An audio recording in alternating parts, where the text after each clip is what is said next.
Hey you guys, hey YouTube. This week I'm gonna do a quick video update of my tanks and also commemorate this tank's 2-year anniversary. If you guys look back on my YouTube channel, you'll see 2 years ago is when I first set up this tank, August of 2012. So this tank has officially been running for 2 years now, which is hard to believe. I'm not sure if I told this story yet on YouTube, but I basically started keeping fish tanks in March of 2012. That's when I got the Fluval Edge, and then like a month later I got a 6-gallon cube, and then in the summer of 2012 I got this tank because I wanted a bigger tank. And I also really wanted to try out organic dirt. So I got this tank, and I basically just put all the plants and substrates from those two smaller tanks into this tank, which you can see here. This Secam fluorite was from the Fluval Edge. That's Fluval Stratum was from the 6-gallon cube, and then I had to get more substrate, so I got this one, which looks just like that, but it's actually Floramax. So there you go. And I don't know what the difference is except for the price. The Floramax was actually a little cheaper than the Secam fluorite, but they look identical, and they're both plant substrates. And then I'm not sure if you can see, but underneath here is organic dirt. So this tank was basically my first real planted tank. And now 2 years later, I don't think it has changed that much. I still have the original plants. The original plants was were the Ludwigia repens has been here since the beginning. The Rotala indica has been here, basically been in the same place too. And then the Bacoba Carolina has been here since the beginning, and they're basically in the same place, except they've moved a little bit. And the new plant, well, the Crypt Parva has been there too from the beginning. They've obviously carpeted now. There used to be dwarf hairgrass, I think, before. This area used to be like dwarf hairgrass area, but now it's just Crypt Parva. And the Cryptocoryne DT is new. This Parva, this Java Fern is new. The Anubias is new.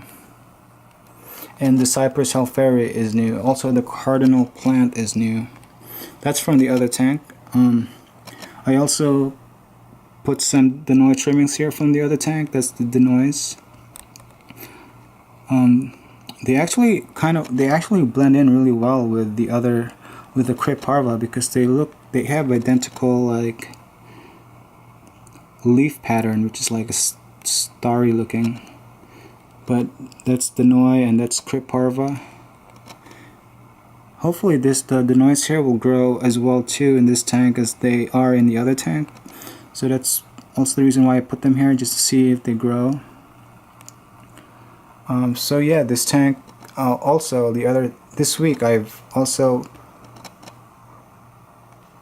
took out the other filter. I've always been running with 2 filters on this tank, but now I'm just gonna keep just one.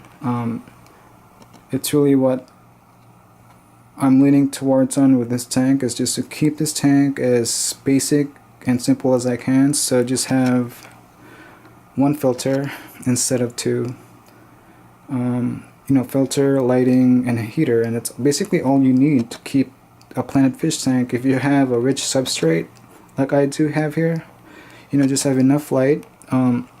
Obviously, because plants need light. So I think what I have here is enough for the plants that I have, which is Coralife dual high output T5s. They're 31 watt each and 6700K spectrum. And I also have this light here running in the back, just because this light is a regular T5 15 watt plant and aquarium bulb that I got from Home Depot, and it has a pink reddish hue to it because I think that's what plants like. And I also just have this light running because I wanna. It helps, I think, keep the stem plants here, like with the stem plants, the lower parts of the stems, the plant, they start to, the lower part of the stem plants will start to you know, not get enough light as the top part. So that's why I have this light here to aid in the stem plants in the back here. So yeah, that's basically what, you know, lights, rich plant substrate, and fish, and it's like basically all you need for a planted fish aquarium. And obviously this tank is not perfect. This tank has algae, but I don't really mind that kind of algae. That's just from normal, I think that's normal algae. I don't know what algae that is, but that's not like, I don't really mind that kind of algae. And that's what this tank has, is that algae so far. I've had all sorts of algae with this tank, but right now it's doing really well because it's not the algae that I hate, which is, I forgot what they're called. Also, like, that algae, I don't really mind that algae. I don't think that algae is that bad. But, you know, it's not algae free. Some people have algae free plants, but algae is just part of nature, so I don't really mind it as long as it's not the other kinds of algae. That the other kinds of algae are more like, they seem to like kill the plants more, or they just look hideous. So, but yeah, this tank is doing really well. 2 years running now. Let's take a look at the other tank. This tank is doing really well too. This tank is only I think this tank was born, well, this scape is like 4 months old. This tank is like less than a year old, I think. But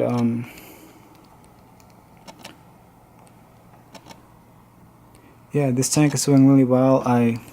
I'm running out of, that's why I put some denoise in the other tank, because I'm running out of room here for denoise trimmings, and the room that I do have here left, I want excuse me, I want the dwarf baby tears to, I want to leave out for the dwarf baby tears to fill in.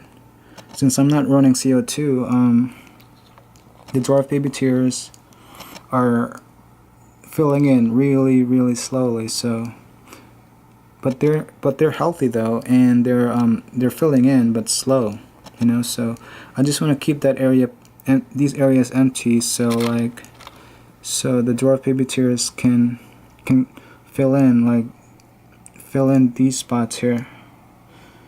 Because if I just fill this in with denoise, it's gonna just, you know, I'm probably gonna end up doing that anyway. But that's basically what. Oh, also I want to show you guys this. This cardinal stem plant has popped out of the water, and I'm really hoping that this will also turn into immersed growth, just like the bacopas here that I have. The bacopas, I'll show you, are doing really crazily. They're just creating a jungle back here. I basically just started to dangle these plants out of the tank like that, and then they just started to creep down along the back of the tank, and this is what they're doing. They love the sunlight here. So also bacopas seem to have an easier time too, like growing to immersed form than, like, say, I've also tried to dangle these Rotella indicas, dangle them out of the tank, like dangle towards the back of the tank, but they dry out, and they don't turn into immersed growth like the bacopas do. So I might not have the same, I think it's because of the humidity level. Like they need to have a more humid environment for the immerse growth to happen. So anyway, that's basically it, you guys. Have a great remaining weekend, and I'll see you next time. Bye.